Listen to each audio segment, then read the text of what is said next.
Perubahan iklim mengakibatkan terjadinya bencana besar di beberapa negara dunia. Kebakaran besar, panas ekstrim, hingga banjir bandang terjadi.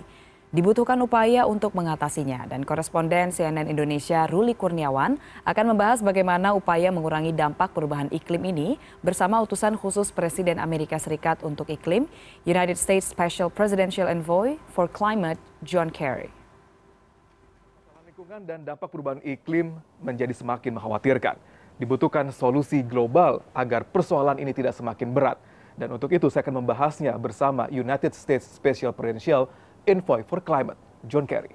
Secretary Kerry, thank you for your time with CNN Indonesia today. Very happy to be with you. Beautiful island, Bali. It's beautiful, thank you. So Secretary Kerry, you've been in the G20 meetings, right, about climate. So how do you see the results in G20 talks? Well, I think we've had good talks. The key will be the summary by the chair of what went on here. We're very hopeful that I think there was a strong message from the vast majority of the countries here that this moment is urgent and that we need to do everything in our power to implement Glasgow, and what we promised to do there must be delivered. And that means holding the Earth's temperature increase to 1.5 degrees and working together to be able to try to transition. Yes, there's no way any one country can solve this problem. We only do this as a community of nations. But this is really interesting. Like we know, like nowadays, I mean, this year, catastrophic in so many parts of the world. You know, like in Australia, in most Asia, in Pakistan, like catastrophes. We cannot say that. So having the worst ecological disaster to date. So are we in the periods of irreversible climate disaster? So how do you see We are if we don't do the things we know we must do. Right. We don't have to be. And disaster, some of it is already baked in to the greenhouse gas emissions that are in the atmosphere. But if we reduce them, if we will change our current patterns and produce energy in a clean way all around the world, we can win this fight. But countries, all of us, United States, China, Japan, and Indonesia, we all need to be part of the solution. And that requires us to begin to power our automobiles and power our homes, the lights, the heating, the cooling, all the things we do need to be done with clean energy. We have that available to us. Look at the sun, look at the wind. Indonesia's blessed to have the ability to have access to free energy. But we have to use it in a thoughtful way, build out our grids, and begin to deliver energy. You have 17,000 islands. We can deliver energy to Indonesia in a broad-based way. And most of your population lives in Java and other centralized communities. So we have a way of reaching that very quickly. And the key now is to, in the talks we're having with your ministers here now, we hope to lay out a plan which Indonesia will agree with. And President Jokowi has clearly made a commitment to do this, and we hope we can clarify it in the next days. So how about the cooperation relationship with the Indonesia and the U.S. to overcome those problems? How do you see our cooperation next? Well, there's great cooperation right now. We've been working this morning. We had good meetings this morning talking about the goals of Indonesia with Minister Siti, and she was very helpful in defining the road ahead. And I'll be meeting with Minister Luhut this evening, talking about how we cooperate together to make the transition happen. We believe there are jobs to be created. We know this. In the U.S., the transition made wind turbine technician the fastest growing job in America.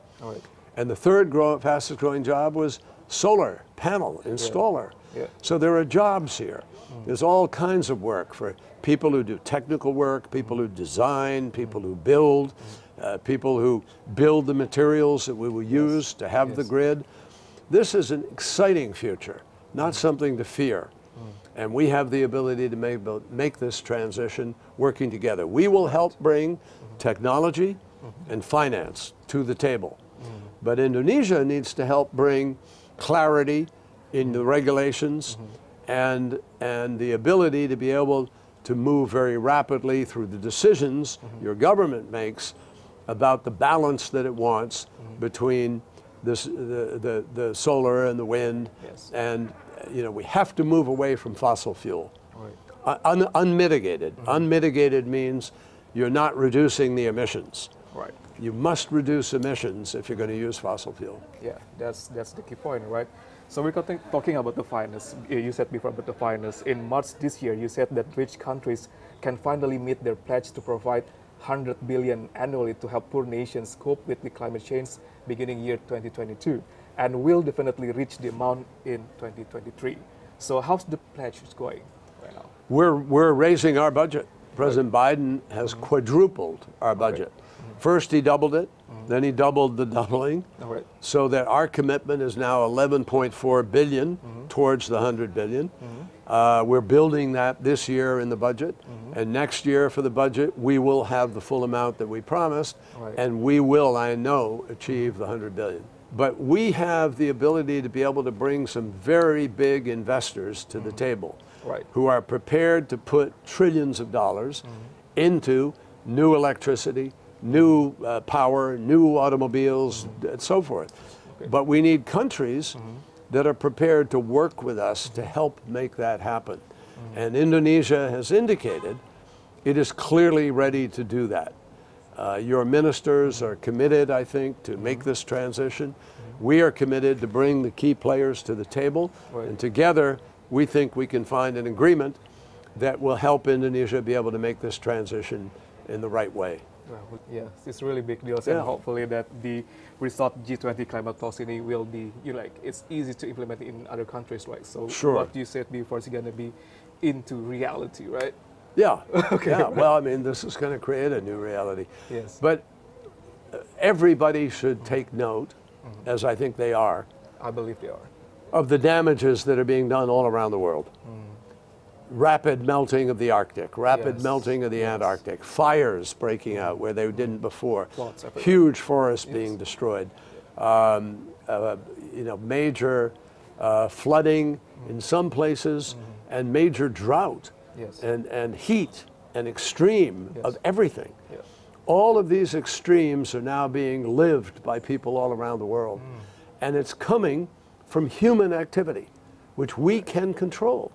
So if we will make smart decisions, reduce the pollution. Look at Jakarta. Jakarta is now one of the dirtiest, most polluted air quality cities in the world. I'm not saying it's a dirty city, but polluted in terms of air quality. We lose 15 million people a year die because of air quality around the world. 5 million people a year die because of extreme heat.